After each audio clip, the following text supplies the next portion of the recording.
आज हम सीखेंगे लघुत्तम समापवर्तक या लिस्ट कॉमन मल्टीपल।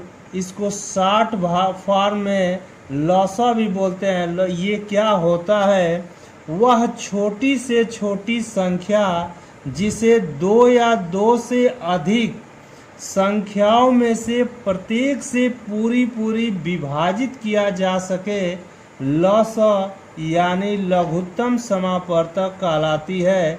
जैसे अगर 3, 5, 6 का लघुत्तम समापवर्तक 30 है, क्योंकि 30, 60, 90 को ये तीनों संख्या क्रमशः विभाजित कर सकती है तथा इसमें से सबसे छोटी संख्या जो है 30 है। आइए हम सीखते हैं। मान लीजिए ये संख्या, जैसे ये संख्या है 3 दिया है, 7 दिया है और 8 18 दिया है। इसका हम अगर लॉसा यानी लघुत्तम समापवर्तक ज्ञात करेंगे तो कैसे ज्ञात करेंगे? इस संख्या को लॉसा ज्ञात करने के लिए फार्मूला कहता है वह छोटी से छोटी संख्या हो जिसे दो या दो से अधिक संख्याओं में से प्रत्येक से पूरी पूरी विभाजित हो सके। यानी कोई एक संख्या हो जिसको तीनों से, 3 से भी, 7 से भी और 18 से भी विभाजित कर सके, लेकिन वह संख्या क्या होनी चाहिए? संख्या छोटी होनी चाहिए। ये फार्मूला कहते हैं। आइए देखते हैं 3, 7 और 18 का लॉसा यानी लघुत्तम समापवर्तक क्या आएगा। इसको गुणनखंड विधि द्वारा हम ज्ञात करते हैं। 3, 7 और 18 को पहले इसको डिवाइड करेंगे हम 3 से डिवाइड करेंगे। 3 में 3 से भाग देंगे तो 1 होगा। 3 से 7 में भाग नहीं जाएगा तो 7 होगा। और 3 से 18 में भाग देंगे तो 6 बार में जाएगा। फिर हम इस संख्या को 3 से डिवाइड करेंगे। 3 से 1 में करेंगे तो 1 ही आएगा। 3 से 7 में करेंगे 7 ही आएगा। और 3 से 6 में डिवाइड करेंगे तो 2 आएगा। ये संख्या हमको प्राप्त हुई और इस संख्या को आपस में हम गुणा कर लेंगे। यानी लॉसा इजकल टू दिया है 3 तो 3 लिख देंगे। फिर गुणे 3 दिया है और गुणे 1 दिया है तो 1 से किसी संख्या को गुणा करने पर उसका कोई परिवर्तन नहीं होता, इसलिए 1 को छोड़ देंगे। फिर 7 दिया है तो 7, गुणे 2 दिया है तो 2 लिख देंगे। और इसका जो भी गुणा आएगा वह ये 3, 7 और 18 का लॉसा होगा। यानी 3 से 3 में गुणा के 3 3 9, 9 से 2 में गुणा तो 18, 18 को 7 में गुणा करेंगे तो 18 सत्ते 126 आता है। यानी 3, 7 और 18 का लॉसा हम ज्ञात करेंगे तो 126 आएगा। इसका 126 जो आया है वह 3 से भी डिवाइड हो जाएगा। जैसे 3 से डिवाइड करेंगे तो 3 दूना 3 चौको 12, 3 दूना 6, 126 डिवाइड हो जा रहा है। 7 से भी ये संख्या डिवाइड हो जाएगी। 8 से भी संख्या डिवाइड हो जाएगी। इसलिए ये 3, 7 और 18 का लॉसा जो होगा लघुत्तम समापवर्तक 126 होगा। यही आपका आंसर हो जाएगा। और इसी के माध्यम के द्वारा किसी भी संख्या को हम लॉसा यानी लघुत्तम समापवर्तक ज्ञात कर सकते हैं। लघुत्तम समापवर्तक का जैसे 15 दिया है, 18 दिया है, 20 दिया है और 27 का लॉसा यानी लघुत्तम समापवर्तक क्या होगा? इन तीनों संख्याओं का, चारों संख्या जो दिया है इसका लॉसा ज्ञात करने के लिए फिर हम गुणनखंड विधि द्वारा इस संख्या का लॉसा ज्ञात करेंगे। जैसे हम 15 लिख देंगे और 18 लिख देंगे और 20 लिख देंगे, 27 लिख देंगे। इसको लॉसा ज्ञात करने के लिए गुणनखंड विधि का मेथड हम प्रयोग करेंगे। इस संख्या को हम डिवाइड करेंगे, छोटी से छोटी संख्या को डिवाइड करते जाएंगे। अगर इस संख्या को हम 2 से डिवाइड करते हैं तो 2 से 15 डिवाइड नहीं होगा तो 15 ही होगा, लिख देंगे। 2 से भाग या डिवाइड यानी भाग देंगे 18 में तो 2 9 18, 9 बार में जाता है। 2 से भाग देंगे 20 में तो 10 बार में कटता है, 10 आ जाएगा। और 2 से 27 को डिवाइड करेंगे तो 27 डिवाइड नहीं होगा तो 27 ही लिख देंगे।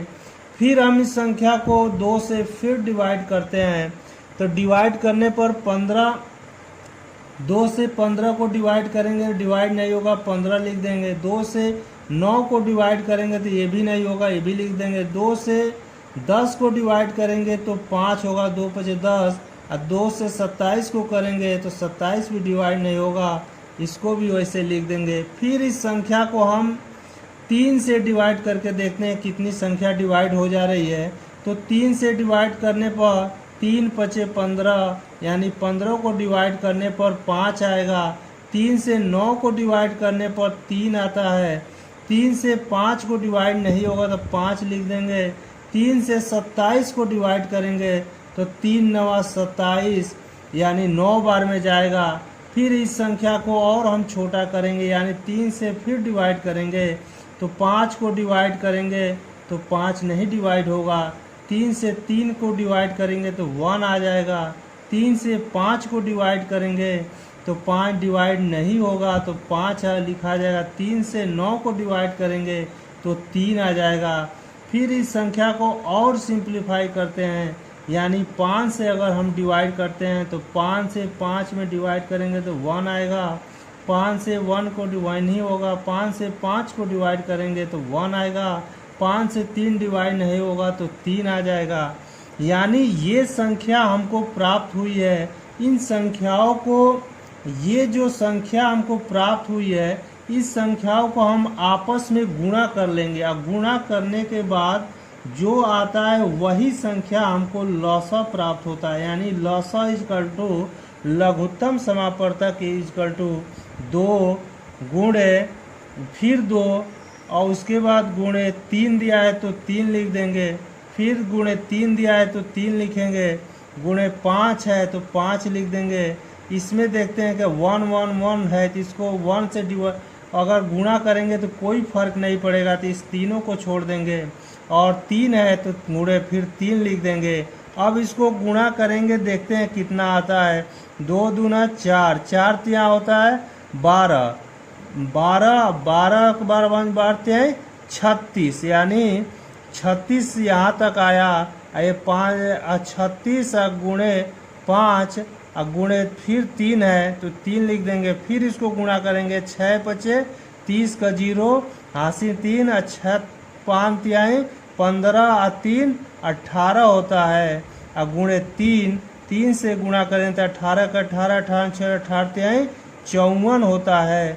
यानी 540। इसको गुणा करने पर हम संख्या पाते हैं 540, जो 15 18 20 और 27 का लौसा यानी लघुत्तम समापवर्तक जो इस संख्या का प्राप्त हो रहा है 540 आ रहा है। यही आपका आंसर हो जाएगा।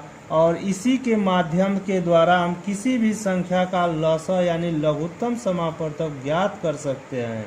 ये लघुत्तम समापवर्तक ज्ञात करने के लिए नेक्स्ट एग्जाम्पल है। क्वेश्चन है 4 5 8 10 और 12 का लौसा यानी लघुत्तम समापवर्तक, जिसको शॉर्ट फॉर्म में एलसीएम भी बोलते हैं। इस संख्या को हम लौसा कैसे ज्ञात करेंगे? इस गुणनखंड विधि के द्वारा, यानी 4 दिया है, 5 दिया है, 8 दिया है, 10 दिया है और 12 दिया है। इसको हम गुणनखंड विधि के द्वारा लौसा ज्ञात करेंगे लघुत्तम समापवर्तक। इसको डिवाइड करेंगे, छोटी से छोटी संख्या कौन सी डिवाइड हो रहा है, तो हम 2 से डिवाइड करके देखेंगे। 2 से 4 में भाग देंगे तो 2 आएगा। 2 से 5 में भाग देंगे तो भाग नहीं जाएगा, यानी 5 हो जाएगा। 2 से 8 में भाग देंगे तो 4 होगा, 2 चौको 8 होता है। 2 से 10 में भाग देंगे तो 5 होगा, 5 दूना 10। फिर इसी तरह आगे बढ़ेंगे, 2 से 12 को भाग देंगे यानी 6 बार में जाएगा। और फिर इसको संख्या को 2 से फिर अगेन डिवाइड करेंगे। 2 से 2 को डिवाइड करेंगे तो 1 आ जाएगा। 2 से 5 डिवाइड नहीं होगा तो 5 हो जाएगा।